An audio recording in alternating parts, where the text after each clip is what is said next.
or basic tips when you first start driving or when you first learn how to drive. Okay, so we have here our guest again.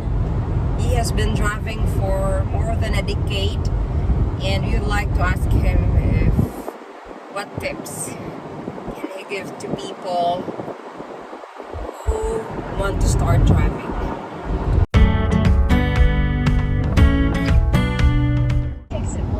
Okay, so what are the tips?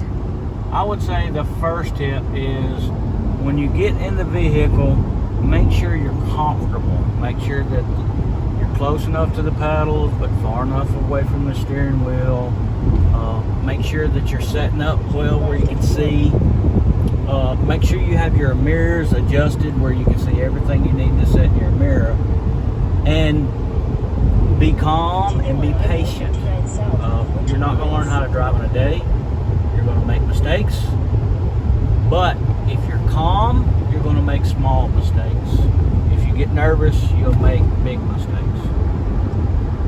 Also, you find somebody to teach you that will be patient. You know, and listen.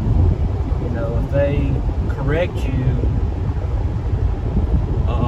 on something you're doing wrong, don't take it the wrong way, and don't get mad, and don't think that they're talking about your driving, because if you know somebody's telling you, hey, you need to slow down, or hey, you need to speed up, you know, there's a reason behind that.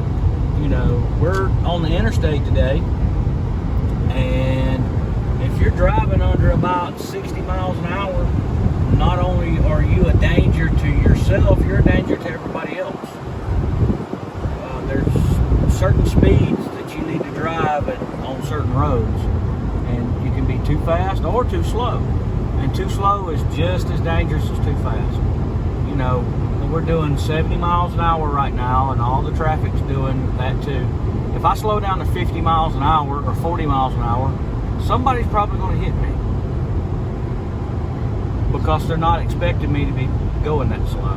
Yeah, but if you start to drive, you don't have to drive to the interstate or the freeway. Well, I was talking about even on small roads.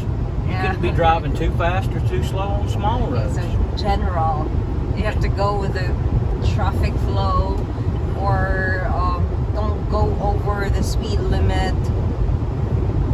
Right.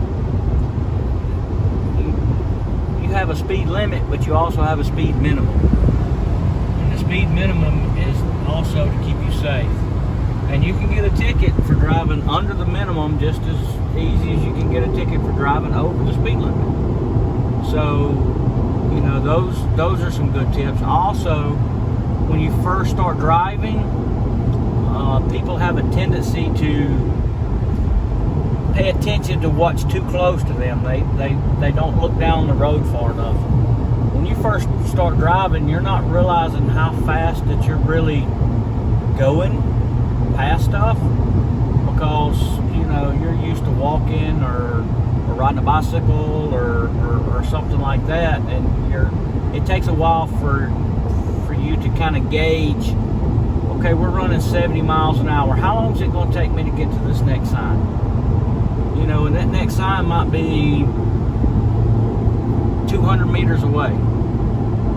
And you have to learn how fast it's going to take you to get there. So not only am I watching this car that's directly in front of me, I'm kind of trying to watch what's further on down the road. Because if there's a wreck further on down the road, I want to go ahead and slow down.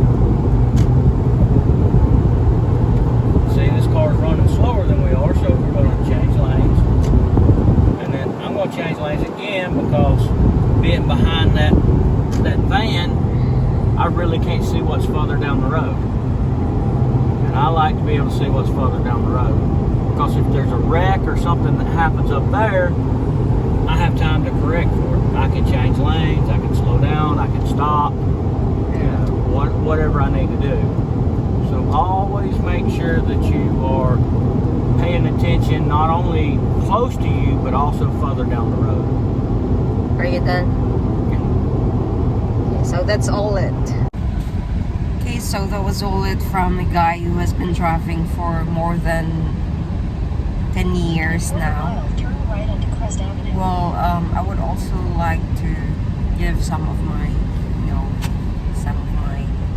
insights about driving when you first start learning how to drive. Okay, so this is based on my experience, and I believe na dahil dito ay hindi masyadong mahirap para sa akin. Kasi unang-una ay alam ko na kung paano mag-drive, pero that was through driving an off-road vehicle such as yung lawn mower at saka yung golf car, yung ganon. At ang nangyari ay natuto ako mag-drive noon way back when I was a teenager, at alam ko na kung paano i-control yung steering wheel at saka kung paano yung pag-control ng gas pedal at saka yung brake, kung kailan mag-brake at kung kailan i-set foot yung gas. Hindi na yun masyadong mahirap para sa akin. Kaya nung time na nag-drive na ako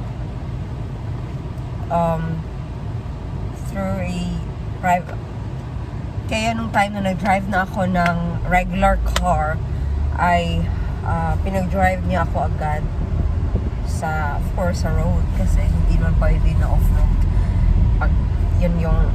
pag yung regular car na talaga. And hindi ako nahihirapan, hindi ako nakabangga or ganon, walang pinsala na masyadong nangyayari kasi alam ko na kung paano i-control. Although may mga mistakes ako, pero yun po ay yung sa mga bagay-bagay na hindi ko pa natututunan sa pag-drive ng talagang regular car. Kaya ito ay isaalang-alang ninyo kung accessible naman ang mga off-road na vehicles na ito sa inyo, kasi unang-una hindi nyo kailangan ng trainer na nasa tabi ninyo, kasi hindi naman kayo magda-drive on the road, at saka pwede nyo namang gawin yan sa front yard ng bahay ninyo. That is if accessible lang, especially for those people who are already here. Most households have lawn mowers. Kaya yan lang po muna yung tips ko at masasabi ko, kasi itong partner ko, he started learning how to drive when he was like a kid. 8, Mela? You started learning to drive when you were 8? He started learning how to drive when he was 8, and that was by driving a tractor. What was that? Yeah, a tractor and a farm truck. Yeah, farm truck. So basically, those were off-road vehicles. So isa iyan sa mga pwede nyong isaalang-alang pag accessible naman yung mga vehicle na ito sa inyo, para hindi kayo masyadong mahihirapan pag talagang magda-drive na kayo on the road. Okay, so that's it for today, and we'll see you again in our next video. Such a mythic